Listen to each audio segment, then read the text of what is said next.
በቃ በኋላ ስነ ስርዓትን ትይዛለህ አንተ። እንደ ጀብድ ነው እንደምታወራው። ልቀቀኝ፣ እንዳትነካኝ።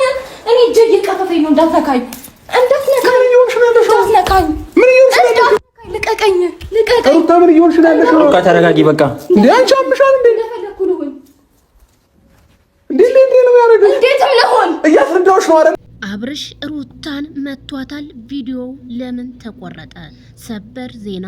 ሰላም ጤና ይስጥልኝ ውድና የተከበራችሁ አድማጭ ተመልካቾቼ ሰላማችሁ ይብዛ። ላይክ ሼር ለሁሉም ይድረስ እያልኩኝ በትናንትናው ቪዲዮ ብዙ ህዝቡን ያስቆጣው ቪዲዮው ለምን ተቋረጠ?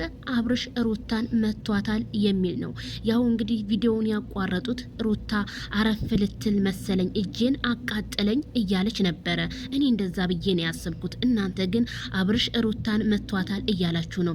መቼም ከመታት በጣም ብልግና ነው ማለት ነው። ሩታም ከቤት ውጣልኝ እያለችው እንዲሁምና አብርሽ ቤተሰቦቹን አብሶ ጋሽዬን ውሸታም እያስባለ ነው በሚዲያው።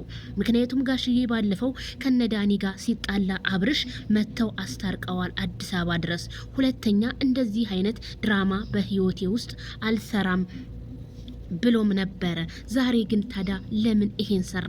በጣም ማስመሰል ነው። አሁንም አስረግጬ ነግራችኋለሁኝ። አብርሃም ከእንደዚህ አይነት ውስጥ ብትወጣ እንደኔ መልካም ይመስለኛል። አቤል ባይኖር ኖሮማ ተጫርሰው ነበረ ስል ከዚሁ አሳስባለሁ። ትናንትና እኔ ሩታና አብርሽ ተጣልተዋል ከቤት አስወጣችሁ ውጣልኝ ያለችው ስላችሁ ነበረ። ዛሬም ይቀጥላል። ቪዲዮ ጠብቁ ማለት ነው። ሩታና አብርሽ መጨረሻ በጣም ነው የሚያሳዝነው ማለት ነው። አሁንም አብርሃምን ከቤት ሩታ ታስወጣዋለች እርግጠኛ ነኝ ማለት ነው። ምክንያቱም እንዴት ለብቻ ቪዲዮ ሰራህ በማለት ነው ሩታ የተናደደችው። ሩታ ባለጌናት። ሩታ አንቺንም ልጅሽንም ሆድሽ ውስጥ ያለውን እንደዚህ እንገላለን ምናምን ለምትሉ በጣም ነውር፣ በጣም ባለጌዎች ናችሁ። አብሷ እንዳለሽ በኮመንት የምትልከሰከሽ ማለት ነውና ሩትዬ አላህ ይጠብቅሽ እላለሁኝ።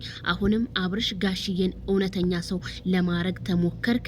ይሄንን ነገር ግን ብታስተካከል እንደኔ መልካም ነው። ሩታ ገና እንኳን በጥፊ አይደለም ያችን ነፂን ራሱ ገና ታቃጥላታለች ማለት ነው።